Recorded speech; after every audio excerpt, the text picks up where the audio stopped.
Today, Juan Vicente García Moreno, and he is the author of a book called Spain, Summer of 36.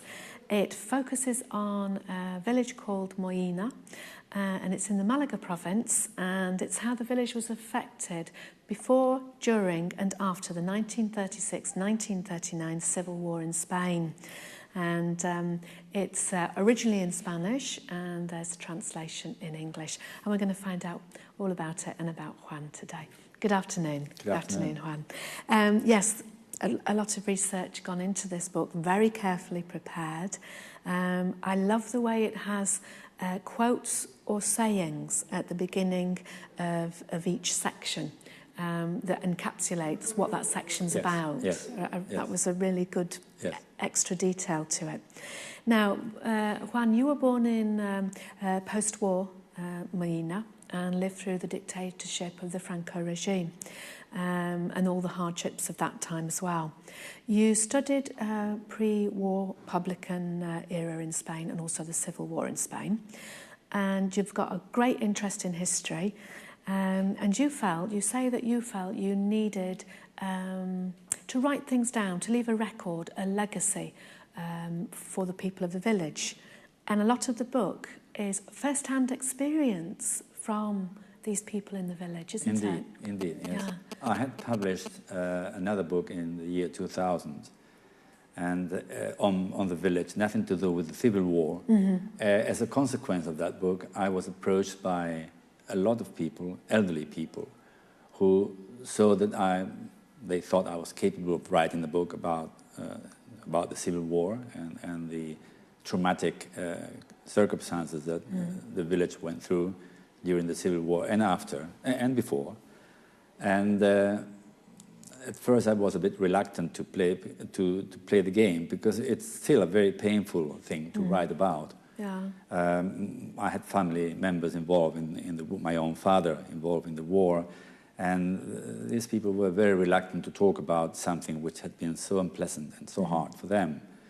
But eventually I realized that yes, there would be nothing wrong. In fact, it would be wrong not to do that, while I can get still first-hand information from people who were actually involved in the circumstances before, during and after the war.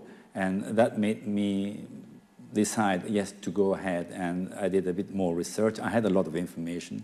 I was always interested in the Civil War myself, since I was a child.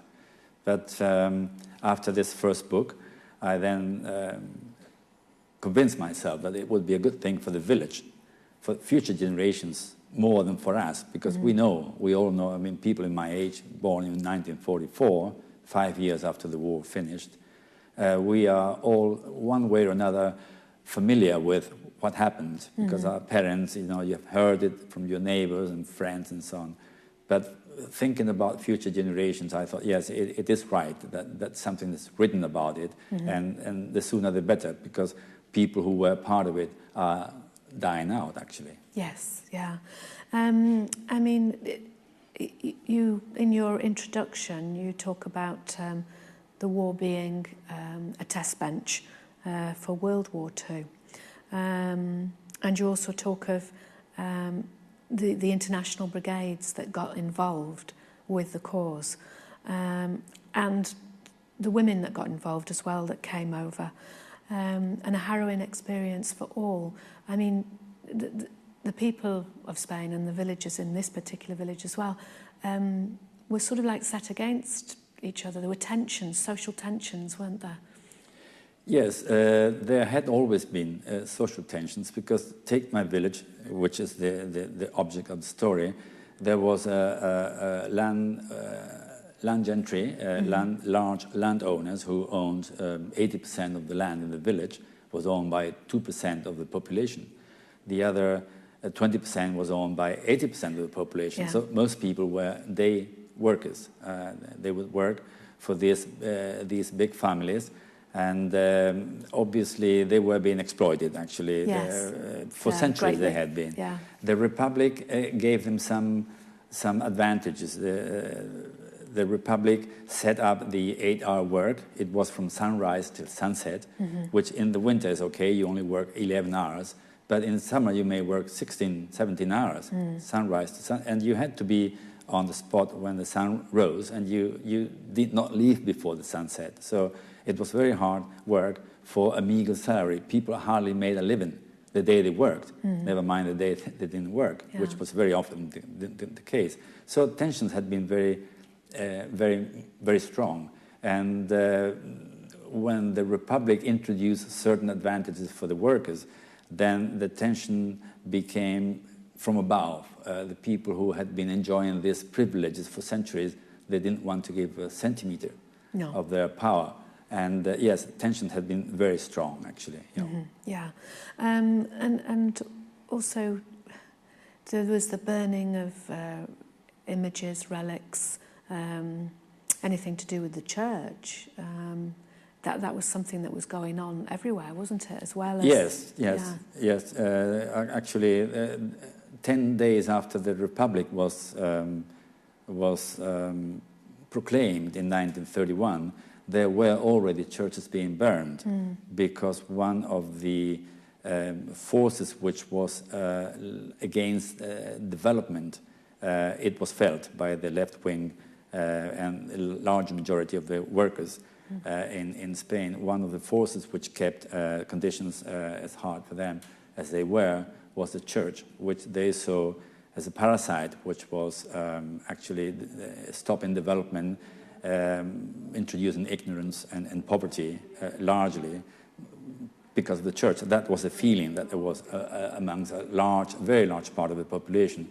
So every time they had a chance, a church would be set on fire as a retaliation against that hate which had been accumulated over centuries against the influence of the church in Spain.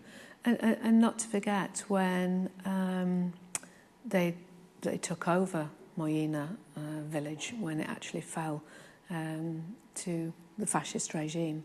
The whole village was plundered, wasn't it? Yes, pillaged. yes, it was. That was normal. That was normal because the rebel army had a lot of Moroccan mercenaries, and these mercenaries were not very well paid. Actually, they were paid a salary.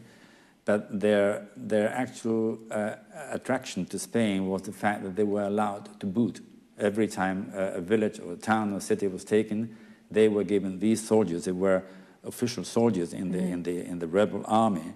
They were given time to plunder, and they would actually look for gold, basically, money in the second place, art object in the third place, women.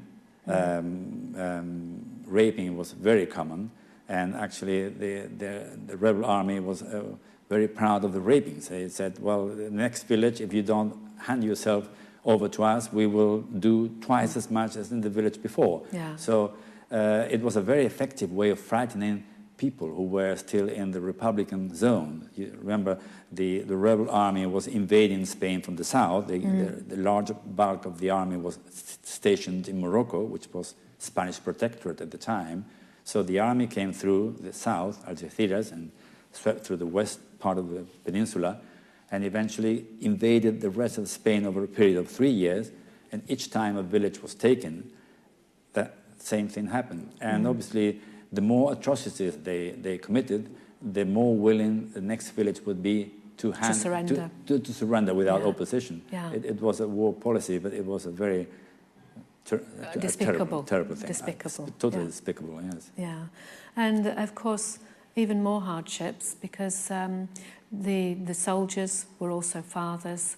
Some of the soldiers died in the struggle. The women would take on both roles and try and do all the work, bring up the children. And they would be struggling not just to get 3 meals a day, it'd be 1 meal a day, wouldn't it? Absolutely, yes. Yeah. If at all, yes. That was largely after a village had been taken over by the rebel army. The retaliations were terrible. Obviously, the larger part of the population being daily workers, it was rural Spain. Remember, there was no industry. Everybody was working in the country. 75% of the population was working in the country at the time. 70% was illiterate. analphabetic people who couldn't read and write. Yeah. So the level was very low. And every time a village was taken, the retaliation against these people who had been pro-republicans, because they saw that the republic would probably give them more rights than they had gotten from the previous regimes. All these people who had been active during the republic, who had belonged to political parties, who were trade union members, hadn't been in trade unions before, that could actually work properly.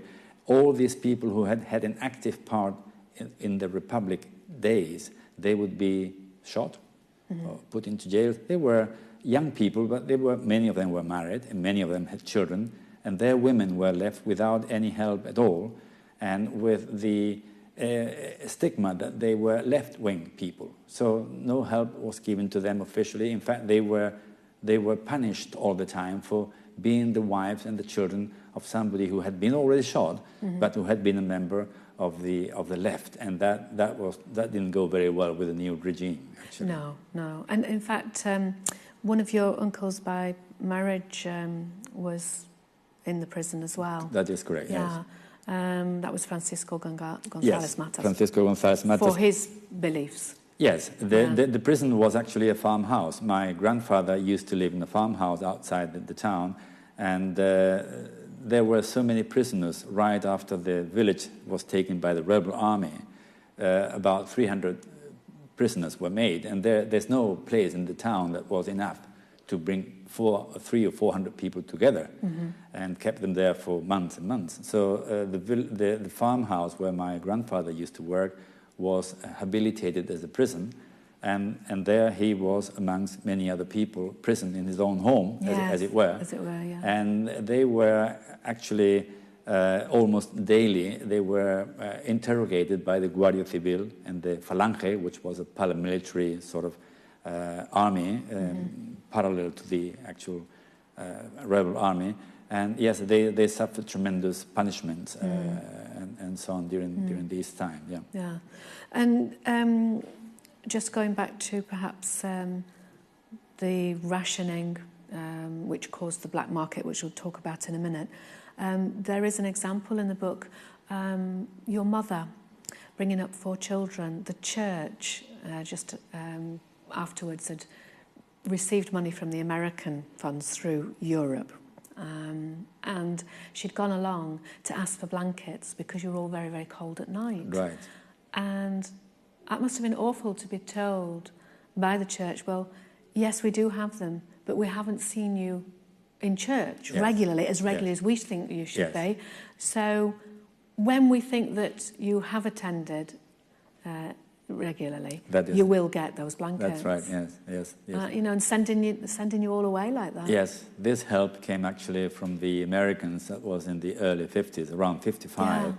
The Americans wanted to have some bases in Spain, naval and aerial bases, and they started to cortege Franco, as it were. So they actually gave some help to Spain. They brought, I remember, powder milk.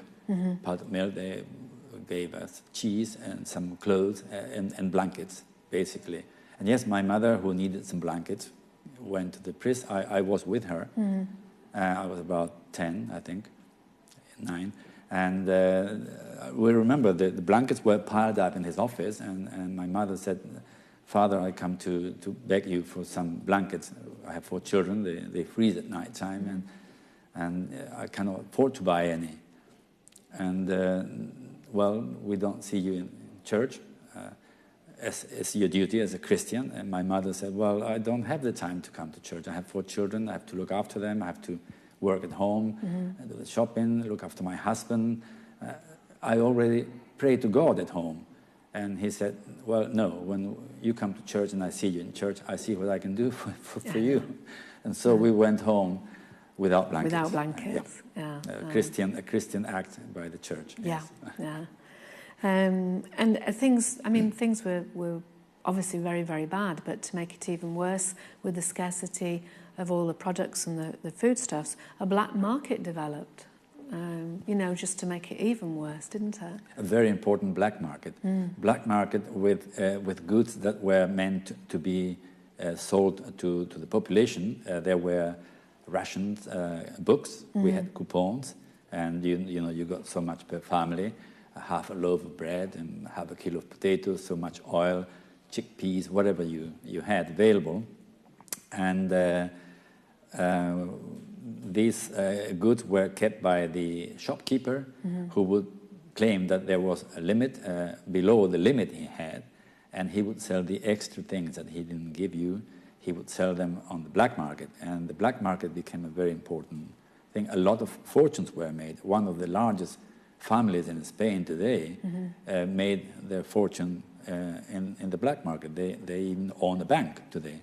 The Marx family in the Balearic Islands, Juan Marx, he made a fortune. He helped Franco, finance Franco actually, with the proceeds of the black market that he was trading with for quite a number of years. Yeah, absolutely. No, that's awful. It was because the things that you were allowed to buy, if you had the money and you were given a certain limited amount, you couldn't find that. But you could find it then in the black market at 3, 4, 5 times the price. So if you could hardly pay for it with your coupon, how could you buy? A loaf of bread was, I remember in the early 50s, was 8 pesetas, and a man's salary was 7 pesetas.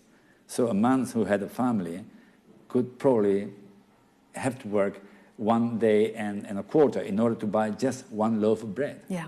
So times were really hard. Really? And the black marketeers, they made fortunes at the expense of the hunger and the suffering of the rest of the population. It was a terrible time. Yeah. It's terrible to think that people can do that to their own people. To their own actually. people, yes. That's a sad thing about it, really. And education went down several levels as well, because it was the sergeants who'd been served in the fascist army that became the teachers, and the church controlled the education as well, didn't they? Yes. The education was entirely in the hands of the church before the Republic. One of the big changes the Republic introduced in 1931 was free education and the end of confessional state. There was freedom of religion. You could choose to be religious or not. If so, which religion you could choose. But up to that time, the church had been in charge of the education. And that became, again, the same thing after the war. Things went back to what they had been before. And the church was very influential in the education, very selective in the way we were educated. But the worst thing was that the new system, the Franco system, the dictator, actually eradicated all the intellectual from the influential spheres in society. So teachers and lawyers and doctors and architects and so on, who were inclined to be more pro-republic than they were pro-monarchism, they were either shot or they were imprisoned, or they had to flee the country. So there were very few teachers left, actually, who were allowed to practice as teachers. And the need was tremendous for teachers. So the system then chose to select from the army, basically as a compensation for having fought for the army, people who had above the level of sergeant, who had been in the army and had become sergeant. They were assumed to have a certain level of education acceptable. Many of them became appointed teachers, they were called. They were called appointed teachers. And some of them were really very basically educated. But these were the teachers we had for many years, actually. Yes, very poor level of education. We had a very poor level of education before, but after the war it was even worse. Yeah, this was much worse. Yeah. Yes. And I believe it wasn't until, I think it was 1950s, when Spanish people were allowed to work out of Spain and in other countries in Europe as well. Yes, it was. Spain was admitted in the United Nations in 1955. Until then, it was vetoed by all the democracies. And eventually we managed to get recognized because the Americans were interested in setting bases in Spain, and they started to manipulate the United Nations, as they do still today. But anyway, after that, then 56, 57, Spanish workers were allowed to, following certain restrictions, they were allowed to leave the country for a certain amount of time, months sometimes, to go to France, basically, to work in the countryside in France, to start with. And eventually, little by little, they were allowed to immigrate to Germany, Belgium, Switzerland, Holland, and so on. But it was not until 56, 57 that we were allowed to travel abroad, actually. Yeah. In fact, I mean, unfortunately, I have to sort of like close the interview now, and there's lots more I could be asking you, because in fact, at the age of 17, you went to Germany That yourself, is correct, yes. And then you went to England. So perhaps we'll have a part 2. Okay, very good. Thank you very, very much. Thank you for inviting me. And people can purchase this book, Spain, Summer of 36, in Hemingway's, I believe. Yes, there are 2 Fuengirola. bookshops in Los Poliches, Hemingway and Davis Bookshop, where the book can be found. Yeah. Okay. Yeah. And any other places? Not for the moment. Not for the moment? No. Okay, then. In Nerja, there's another shop in Nerja who sells it. Yeah. Okay, then. Yeah. Thank you very much, Juan. Thank you. Thank you very much for inviting me. Thank you. Thank you. And we'll be back with you tomorrow at the same time, 4:30, Mijas 340 TV, with all the latest local news, Spanish press review, and of course the interview section. Until tomorrow, hasta mañana.